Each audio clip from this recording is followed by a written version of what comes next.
Bonjour à tous et bienvenue en ce début de semaine au briefing des marchés du 10 février 2020. Avant de commencer, je vous laisse prendre connaissance de l'avertissement légal sur les risques.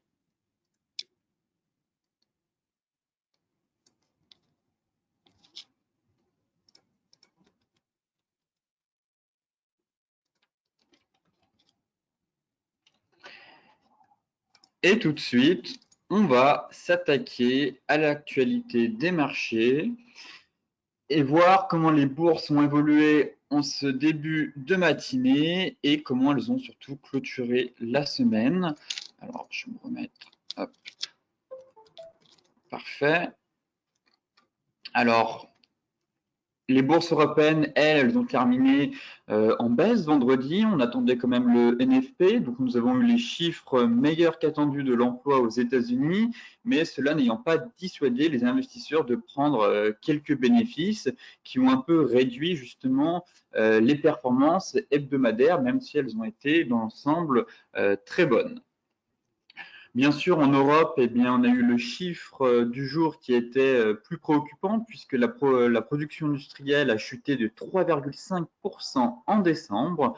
C'est quand même sa plus forte baisse d'un mois sur l'autre depuis 2009, alors que les économistes tablaient en moyenne sur un recul de 0,2%. Le repli quasi général des actions européennes a affecté en premier lieu des secteurs qui figuraient parmi les premiers bénéficiaires du rebond des derniers jours. L'indice stock des matières premières a cédé 2,22% vendredi sur la journée, celui de l'automobile 1,7% et celui du pétrole et du gaz 0,77%. Côté US, c'est bien pareil, hein, Wall Street a terminé en baisse aussi la semaine. Après avoir enregistré 4 séances de hausse consécutives, les investisseurs préférant prendre leurs bénéfices dans l'attente d'en savoir plus, bien sûr, comme vous le savez, sur l'épidémie de coronavirus qui sévit actuellement en Chine. L'impact économique du nouveau coronavirus reste encore incertain. Aux États-Unis, les résultats d'entreprises et indicateurs publiés dans le courant de la semaine dernière ont donné l'image d'une économie plutôt en forme. Effectivement, comme je vous le disais, on a eu le rapport sur le marché du travail qui a quand même été plutôt bon. Les chiffres qui sont ressortis ont été bons vendredi. Montrant justement que cette idée que l'économie américaine créant un plus grand nombre d'emplois que prévu, en particulier dans les secteurs de la construction et de la santé. Alors, les créations d'emplois ont dépassé les attentes en janvier pour atteindre 225 000 alors que les économistes n'en attendaient que 160 000. Mais le détail des statistiques et la révision des données historiques suggèrent quand même un risque de ralentissement du marché du travail. Le taux de chômage, certes, a augmenté de 0,1 point à 3,6%, mais cela s'explique par le fait que plus de 183 000 personnes sont de nouveau entrées sur le marché de l'emploi. Enfin, comme à l'accoutumée, intéressons-nous maintenant à la partie graphique. Et tout de suite, on va commencer avec les indices et le fameux CAC 40 qui a quand même réussi à réintégrer la borne basse de son canal haussier et l'oblique. Et l'oblique qui passe par tous les sommets. On est quand même venu échouer sur les 6045 points, qui reste quand même un gros niveau de prix pour l'indice CAC. Là, actuellement, on est assez neutre. On se retrouve encore sur la borne basse. On est ouvert avec un gap baissier. Et on est prisonnier vraiment entre la borne basse de notre canal haussier et l'oblique qui passe par tous les sommets. Si je me mets à plus court terme en journalier, voilà, on voit bien que pour le moment, on est en train de corriger, mais on n'a pas vraiment une vraie bougie impulsive. Bon, il faudrait recasser les 5950 pour avoir une correction un peu plus profonde. On a eu une hausse assez fulgurante quand même au cours de la semaine dernière. Les marchés se sont un peu emballés, je trouve, face aux déclarations qu'on a eues de la BPC sur les injections de liquidités, où, voilà, soi-disant qu'on avait trouvé un vaccin contre le coronavirus. Mais derrière, ce qu'il faut quand même mesurer, c'est l'impact que cela va avoir sur les entreprises, sur les prochains résultats, sur la croissance chinoise. Certains économistes tablent même maintenant sur une croissance chinoise au premier trimestre quasiment nulle, de 0%. Donc, prudence, les opérateurs, je pense, n'ont pas mesuré encore tous les risques et surtout toutes les conséquences à moyen long terme que cela pourrait avoir sur l'économie et surtout sur les entreprises, que ce soit Apple, Starbucks, toutes les entreprises qui ont des fournisseurs en Chine risquent d'être pénalisées à moyen terme. Apple annonçait justement la possibilité de reporter la prochaine sortie de son dernier iPhone, qui est d'habitude au mois de septembre. Donc voilà, tous ces éléments pour le moment, n'ont pas été forcément pris en compte et pourraient vraiment peser sur les indices au cours des prochains mois. Pour le moment, la dynamique est clairement haussière, mais voilà, c'est important de noter tous ces éléments qui, derrière, si vous avez une vision de moyen long terme, pourraient vraiment expliquer, du moins, une baisse des indices à venir. Donc là, actuellement, pas grand-chose. Pas grand-chose à dire. Certes, on est toujours prisonnier voilà, entre notre oblique haute et les 6045 points. Bon, bah, on est venu combler le gap là, qui était légèrement, enfin, qui était laissé ouvert. Mais techniquement, j'ai pas grand-chose à dire sur le CAC. Si voilà, on aura peut-être plus d'éléments si on refranchit cette zone de polarité à 5950 points qui suggérerait justement une correction durant des 5860. Et inversement, si on franchit les 6045, certes, on pourrait retourner sur les 6100. Mais voilà, vu la configuration, je suis plutôt neutre, voire même baissier pour le moment, surtout dans la configuration actuelle des États-Unis, des indices US. Je reviendrai dessus juste après. Mais pour le moment, le CAC, pas grand-chose à dire. Techniquement, j'ai pas de quoi m'emballer sur cet indice. Le DAX, eh bien c'est pareil, en fait, on est toujours dans notre range, on est toujours sur notre résistance historique, donc oui, la même chose. Difficile d'être haussier en swing trading, je parle. C'est sûr qu'en intraday ou en scalping, il y a toujours quelque chose à faire, mais moi j'ai plutôt une vision moyen-long terme.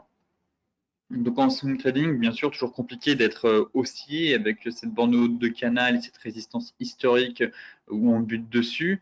Pour moi, il y a quand même plus de place pour avoir un véritable repli que casser à la hausse la bande haute du canal avec la résistance historique. Mais bon, pour le moment, ça travaille, ça tient. Toutefois, en journalier, voilà, on a encore fait un nouvel échec en fin de semaine dernière sur les anciens plus hauts, sur les 13 600. Donc, on marque encore un nouvel échec et on pourrait très bien encore évoluer dans un range finalement compris entre les 13 600 et les 12 940. Donc pour moi, en fait, c'est la neutralité sur cet indice. On est vraiment dans une phase de latéralisation des prix. Alors oui, la tendance est haussière à moyen long terme, mais clairement, si je prends du recul, depuis le mois de novembre, c'est neutre. C'est complètement neutre, on monte en dents de scie un peu, et au final, on se rend compte qu'on est dans un range et qu'on a des gros niveaux au-dessus de la tête. Pour le moment, ça tient. Là, on travaille actuellement notre résistance. Enfin, on est aussi sur un niveau de support du coup. Mais voilà, on est pareil, on est prisonnier entre cette résistance historique. Là, il me semble qu'il resserre un peu de support. Tout dépend sur quelle unité de temps on la regarde. En weekly, c'est sûr que c'est encore une résistance. Mais là, on parvient quand même à la gaper, mais on revient tester. Il n'y a pas d'impulsion. Vraiment, là, on a une belle bougie impulsive. On arrive dessus, boum, ça cale. Derrière, on a 3 bougies, là, des short day. Aucune. On sent que les acheteurs n'arrivent pas à garder la main. Clairement, c'est faible. Alors qu'on aurait une belle bougie impulsive qui nous casse tout ça là-haut, je dirais bon, bah là, il y a un vrai momentum qui se met en place. Alors que pour le moment, pas vraiment. À chaque fois, on franchit à la hausse et puis ça cale. Là, on a des petites bougies voilà, qui d'hésitation, qui manquent d'impulsion. Donc, le marché est vraiment prisonnier, moi, je trouve, entre les 13 400, les 13 600. Et puis voilà, il faudra attendre la cassure des 13 400 pour obtenir un retour sur les 13 002 et puis les 12 040. Mais pour le moment, pour moi, trading range, vraiment borne haute, plutôt vendre la borne haute sur les 13 006 et voilà, il y a peut-être quelque chose à faire aussi à 13 002, je trouve qu'il y a un niveau technique intéressant, mais sinon c'est d'attendre le retour sur les 12 950 pour jouer une nouvelle impulsion, ou au contraire si on casse, par contre on pourrait vraiment venir chercher plus bas. Concernant le Dow Jones, je vous évoquais vendredi, la possible étoile du soir Doji, qui était en formation. Enfin, du moins, durant le matin, je vous disais que les futurs étaient dans le rouge et que si on clôturait, on pouvait avoir une étoile du soir Doji. Et c'est exactement ce qu'on a eu. On a un magnifique pattern de retournement. C'est pour ça que j'ai du mal à être un peu haussier sur l'Europe. Si les États-Unis corrigent, je ne vois pas l'Europe faire cavalier seul et partir à la hausse. Clairement, ça arrive, c'est déjà arrivé dans le passé que les États-Unis baissent et l'Europe monte, mais actuellement, vu le contexte et l'environnement de marché, je ne vois pas l'Europe partir toute seule en tête du peloton et les États-Unis, eux, lâcher au contraire. Si les États-Unis corrigent, l'Europe corrigera aussi. Donc, on était sur notre fameuse étoile du soir, Doji du coup. Donc, pattern de retournement, logiquement. On est sur une zone technique, deux zones techniques. La borne haute de notre range qu'on avait délimitée entre les 28 175 et les 29 400 avec de l'excès. Donc, je vous disais, soit on a de l'excès ici et au final ça tient et derrière on part chercher les 30 000. Soit au contraire, on se fait la petite excès, on fait un gap baissier et on fait une étoile du soir. Donc, étoile du soir, pour moi, Doji, donc pattern de retournement, on se situe sur la borne haute du range. Autre élément technique intéressant, c'est qu'on constate toujours qu'on a ce canal haussier et que c'est de l'excès. J'ai l'impression qu'on est encore une nouvelle fois sur de l'excès. Comme ici, boum, au final, on a réintégré. Là, on sort, histoire d'aller à la chasse au stop, histoire de sortir tout le monde. Et boum, derrière, on réintègre une nouvelle fois avec un pattern de retournement. Donc, j'aime bien cette configuration un peu qui nous montre ce bull trap et qui, au final, derrière, réintègre. Donc, voilà plusieurs éléments qui plaident en tout cas en faveur d'une baisse. Hein. Là-dessus, je ne peux pas être haussier en voyant ce pattern, en me disant tiens, étoile du soir, oui, bah hausse, non. Clairement, si vous regardez bien, ici, on en avait une aussi. Belle bougie impulsive, petit gap. Derrière, bougie rouge avec un gap baissier. Celle-là, pour moi, elle est encore plus jolie. On avait aussi une étoile du soir et derrière, le marché a corrigé. Et là, on en refait une deuxième. Pour moi, elle est encore plus jolie parce que là, on a une vraie bougie qui a du corps. Ici, je trouvais qu'on avait un peu de mèche, mais elle est quand même validée. Mais c'est quand même mieux d'avoir une seconde bougie qui a plus de corps que de mèche. Ici, on a vraiment du corps dans cette bougie. Donc, on voit dans les prix la force vendeuse qui s'est mise en place sur cette bougie-là.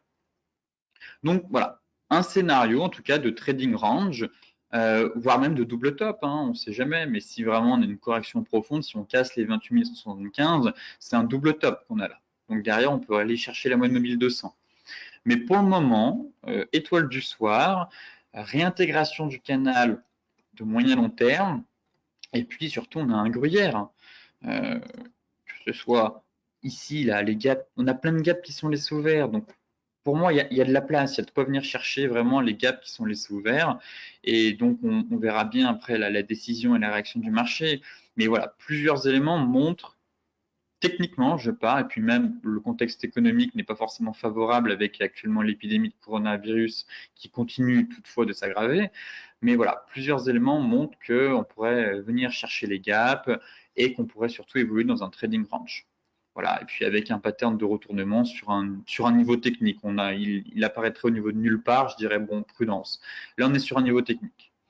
Donc, pour moi, on pourrait corriger dans les séances à venir. Passons au Forex maintenant avec l'euro face au yen japonais. Belle bougie impulsive. Encore une fois, vendredi, j'évoquais le possible. Bon, on a un range dans un range, vous le savez. C'est le range 4 heures dans le range daily. Et voilà, actuellement, notre range 4 heures pour moi, il est ici. On est quasiment venu chercher la borne basse vers les 119,80, mais on a un gros niveau psychologique en fait à 120. Et on voit qu'on n'est pas venu le casser. Donc pour moi, il y a vraiment un support en fait dans le range ici en 4 heures. C'est le seuil psychologique des 120. Et pour le moment, bon, on est prisonnier à l'intérieur de ça, de 120 avec en excès 119,80 et les 121, voire 121,15. Donc en 4 heures, ce range, en daily, ce magnifique range pour le moment. Et donc voilà, à voir maintenant la stratégie à mettre en place, si c'est opportun de payer là actuellement pour se dire bon, on va encore avoir une nouvelle rotation, ou au contraire de patienter un peu.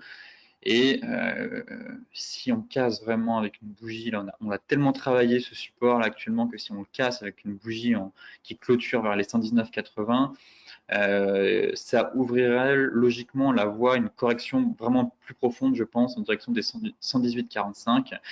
Et pourquoi pas aller chercher voilà, la grosse zone de polarité ici vers les 117,50. L'USD, non, on va faire l'euro-dollar avant. L'euro-dollar. L'euro-dollar qui finalement, après avoir cassé le support des indices, a continué sa chute. L'objectif théorique reste quand même les 1,0930. Si on reporte la hauteur de l'épaule tête épaule, bon, on est venu chercher les 1,0940 presque, donc à 10 pips près. On est venu chercher l'objectif théorique de notre fameuse épaule tête épaule.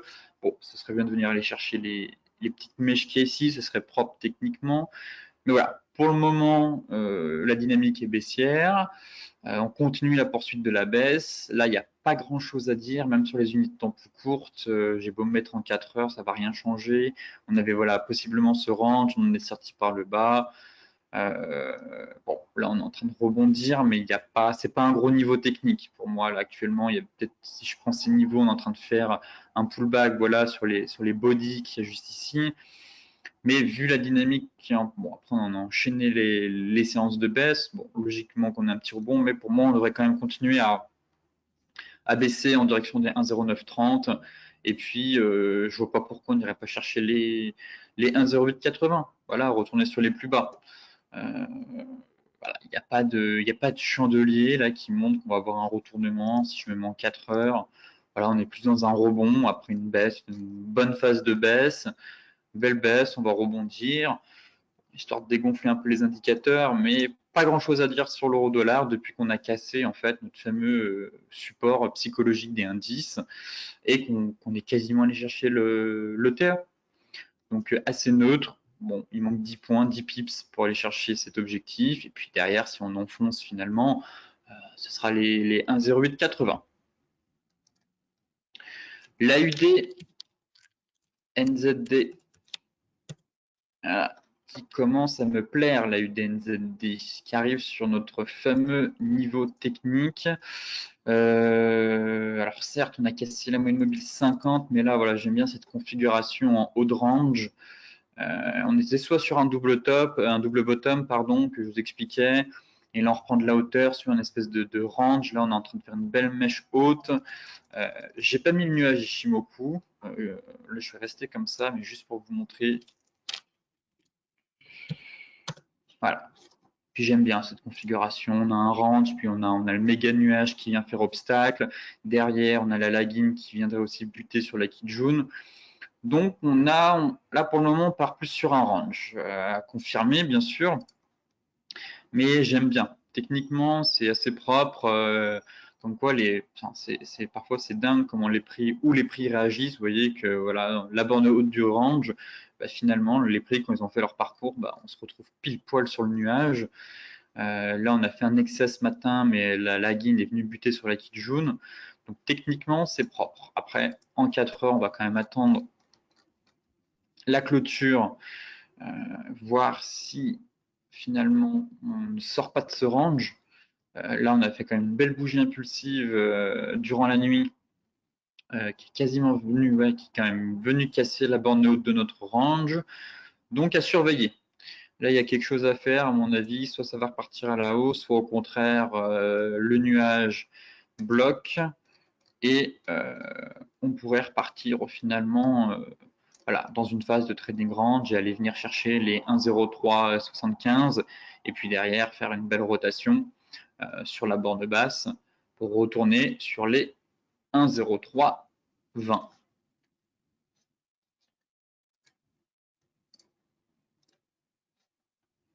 Maintenant, on a fait la UDNZD, l'euro-dollar, le GBP. On va quand même regarder le GBP face au yen, puisqu'on me l'a demandé.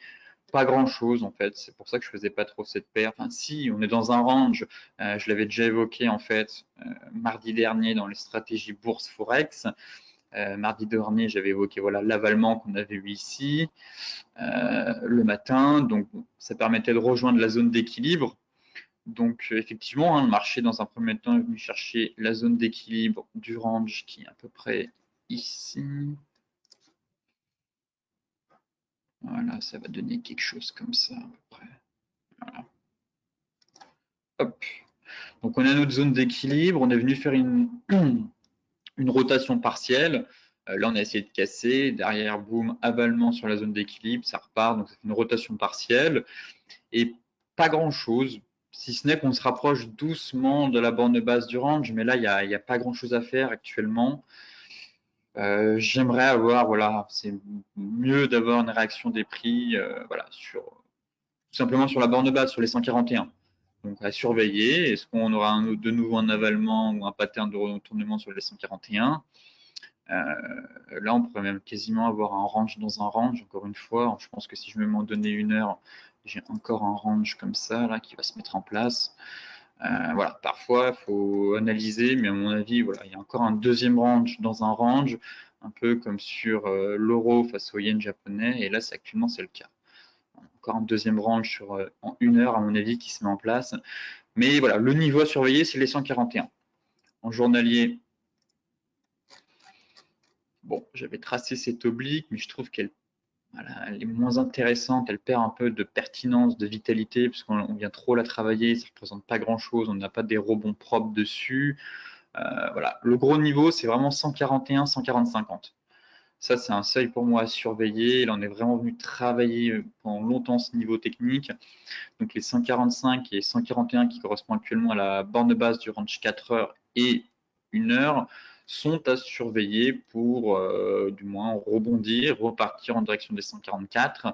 Ou au contraire, par contre, si on enfonce ce niveau, on pourrait facilement retourner.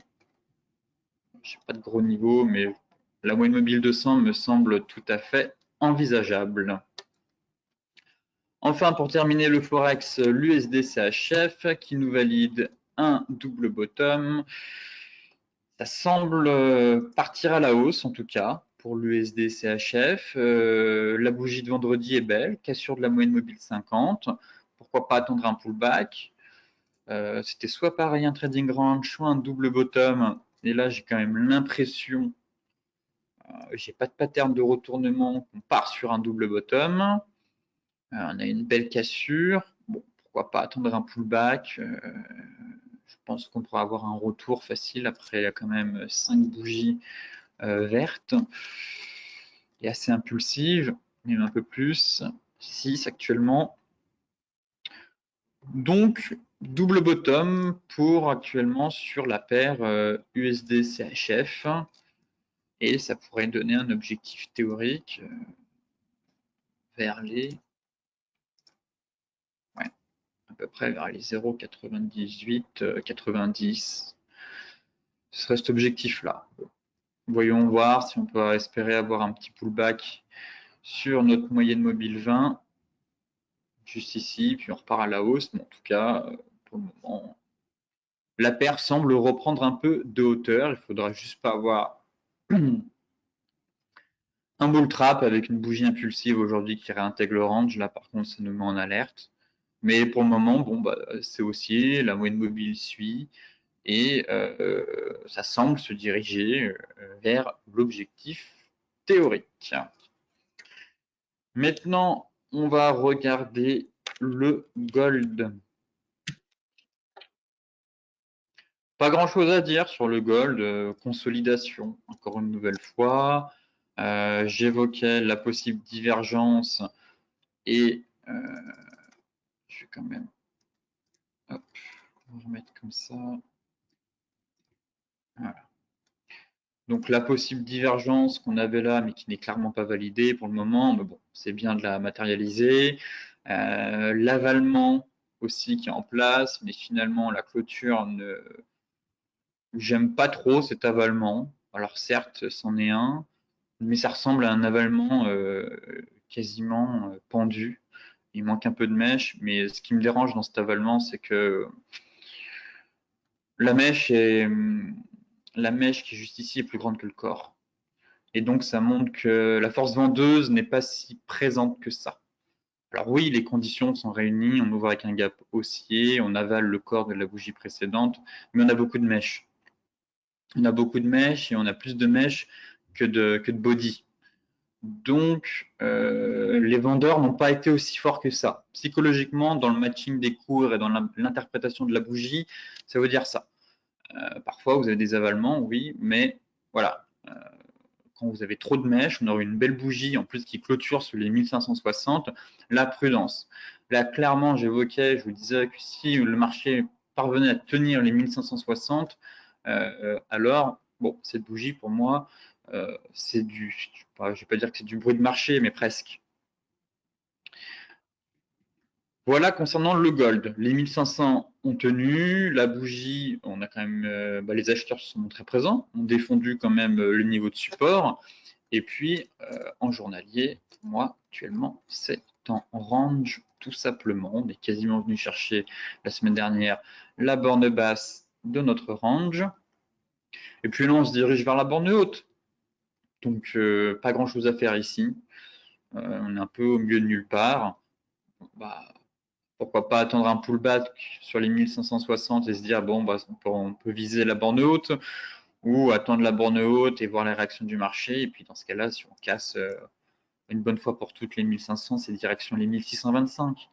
Et puis au-dessus des 1625, on ira chercher les 1700. Voilà, on est vraiment dans des phases de consolidation sur l'or. C'est simple en fait, c'est accélération, consolidation, accélération, consolidation, accélération, consolidation, accélération, consolidation. Et puis on va repartir sur une nouvelle accélération. C'est haussier. Pour le moment, c'est haussier. Je n'envisage pas un repli de l'or en dessous des 1400 $. C'est haussier maintenant, il faut trouver les points d'entrée optimum pour avoir un très bon ratio pour voilà, poursuivre la hausse et suivre le momentum des prix. Maintenant, on va s'intéresser au Brent, qui lui, par contre, a quand même du mal à rebondir. Effectivement, on a toujours les craintes liées à l'épidémie de coronavirus, donc qui pourrait ralentir la croissance en Chine, donc la demande de production de pétrole. On a aussi en fait le pétrole qui a cédé du terrain en fait vendredi dernier suite en réaction, on va dire, des déclarations du ministre russe de l'énergie qui nourrit le doute en fait sur la position de la Russie quant à une éventuelle réduction coordonnée de la production de l'OPEP. Donc ça, le marché n'aime pas trop. Ça crée de l'incertitude si oui ou non on va avoir une réduction de production. Et donc finalement, le pétrole a quand même chuté, terminé en baisse vendredi suite aux propos du Premier ministre russe. Toutefois,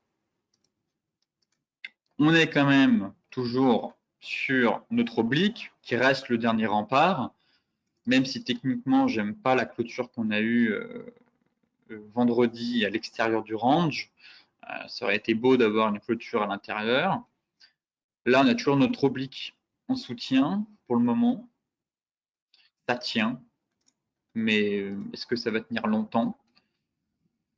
Et le dernier scénario du rebond, ce serait de se dire, bon, on peut partir sur un double bottom. Là, actuellement, ici, on est venu chercher de nouveau le point bas. Là, on a une bougie d'hésitation. Est-ce que oui ou pas, oui ou non, on va partir sur un double bottom ou un range? Encore une fois, si je vais m'en donner 4 heures, voilà, Et là, pour moi, la divergence, elle n'a pas si bien fonctionné que ça. Bon, normalement, elle n'est pas invalidée. Donc, enfin, oui et non, elle est un peu moyennement invalidée, on va dire, parce que l'indicateur est quand même repassé. Enfin, il est franchi quasiment la ligne de neutralité. On est passé en dessous et puis ça prend pas. Et on pourrait avoir un range, en fait, ici. Voilà, le range comprimé entre la borne basse du range daily, donc les 56, et le range, la borne basse qui correspond en fait tout simplement à l'oblique de long terme qui vient coiffer par le bas les prix. Donc un peu prisonnier entre ces deux niveaux aussi, le pétrole. Mais voilà la stratégie, on va dire, à mettre en place là, actuellement. C'est est-ce que oui, finalement, la bougie impulsive qu'on a eue, c'était pas du vent. Ici, avec le pattern de retournement, c'est pas invalidé pour moi. Techniquement, le pattern n'est pas invalidé tant que les cours ne repassent pas, vraiment ne cassent pas avec, voilà, on n'a pas une bougie sous les 53. Donc le pattern tient, mais c'est vrai qu'en général, ça part, quoi. Il n'y a pas ces trois bougies un peu larvées qui viennent ici et qui reviennent tester le bas. Mais on pourrait très bien faire un double bottom. Donc, est-ce que ce pattern ne va pas tenir?